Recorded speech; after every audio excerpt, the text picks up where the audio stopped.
So the story that I'm going to talk about today is not necessarily about standing still, but it is about the fear of what is ahead or even what is coming behind, and the desire most of all to go back. The desire to go back again.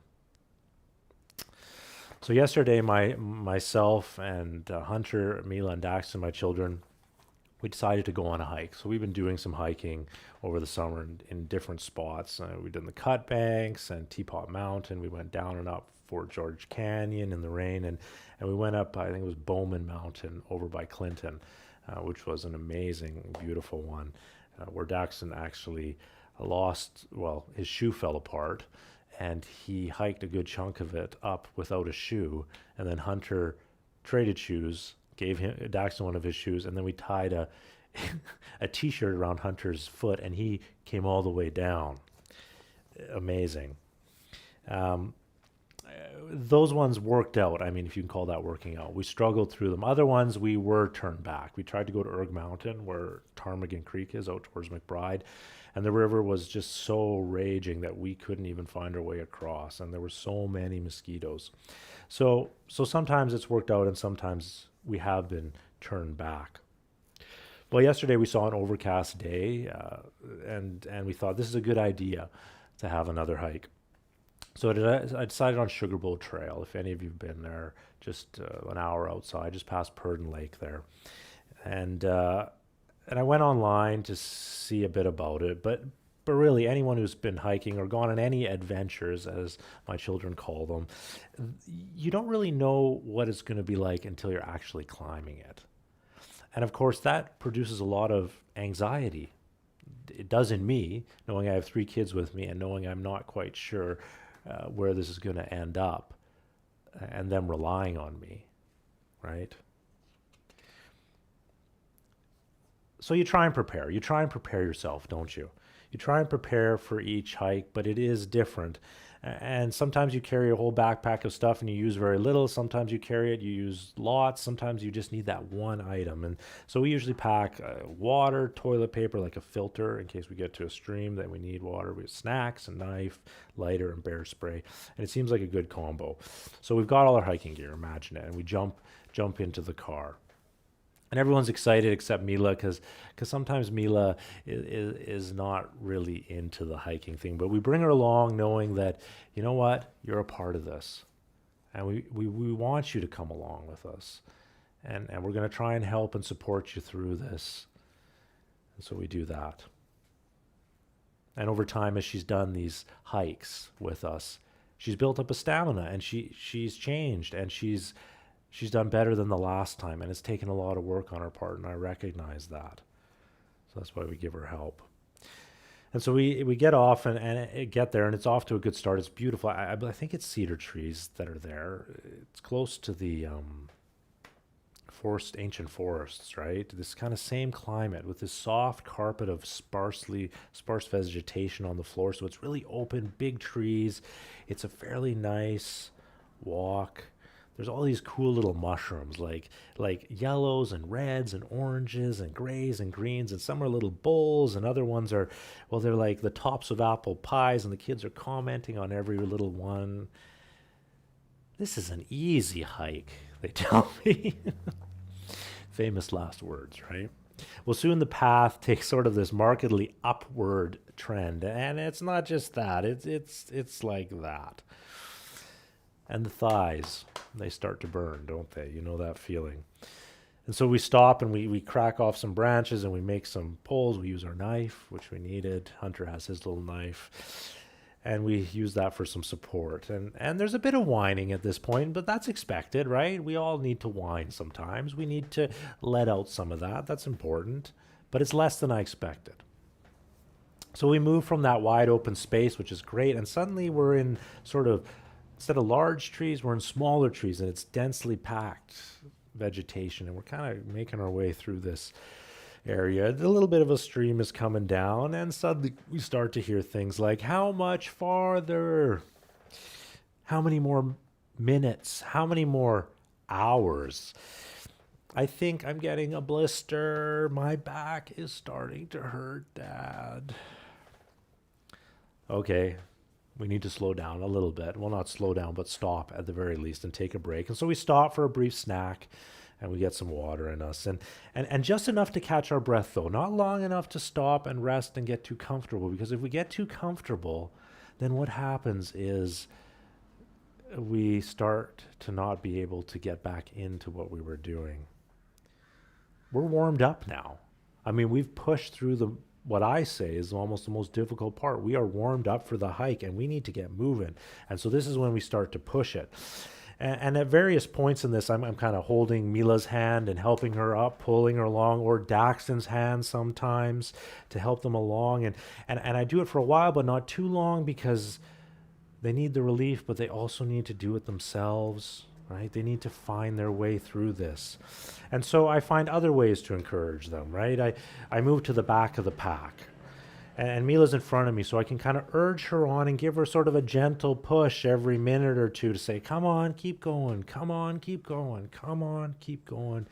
You can do this. And so her moving moves Daxton, and it moves Hunter, and we keep going. And really at this point, we are all in sort of that hiking daze. It's just one foot after the other, up and down. And really we can't talk to each other because it's out of breath. Stop talking to each other, and we silently trudge up and up and up. And finally, we reach an opening. Yes! Where the underbrush fades and it opens up, and it seems like we made it.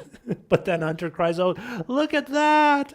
And up ahead is this steep rock cliff off in the distance, straight up, and then a top. And we realize that's the top we're moving for. But now we're 2.5 hours into this hike, and they're done. They're done. I can tell because now they want to go back, even Hunter. And I'm telling you, Hunter rarely wants to go back. He's always pushing forward, always at the front. He's the one at the front usually. And sometimes Daxton overtakes him a bit. We're not stopping now, I say. We're not stopping now. No, Dad, no! Hunter cries out in a sort of familiar, dramatic expression, which I love. And Mila starts having a bit of a panic attack, right? She's breathing heavily. She's overwhelmed by the impossibility of the all. She's crying, and I say, it's okay, just cry, Mila. If you need to cry, just cry. Just do it. Because at this point, they can't imagine doing it. There's no way this is happening for them. And everything is in them is screaming, stop, to go back, to be done. Hunter starts asking what would end the trip, what needs to happen for this trip to end. And he lands on this fact after some discussion that if one of us hits our head and starts bleeding, then we get to go back. Maybe I just need to hit my head on a rock, he says, really more serious than joking, which shows you how much he wants to go back. But in the midst of our talking, because we have a bit of breath here and the desperate attempts, we keep going. And soon we reach this beautiful stream coming down in these rocks and these thickly covered moss rocks to sit on. And we all scurry up this little side trail, and it's like we haven't even been doing the hike. And the three of them jump up, and we're sitting on those squishy stones, and we're slurping fresh water, right? You know that water, and the oxygen-rich air because of all the life around us. And we drink in the view as we turn around and see where we've come from, and we see the rivers and the mountains off in the distance, and we see how far we've come. And that's enough. It's enough to keep us going. And so now we're on the last part.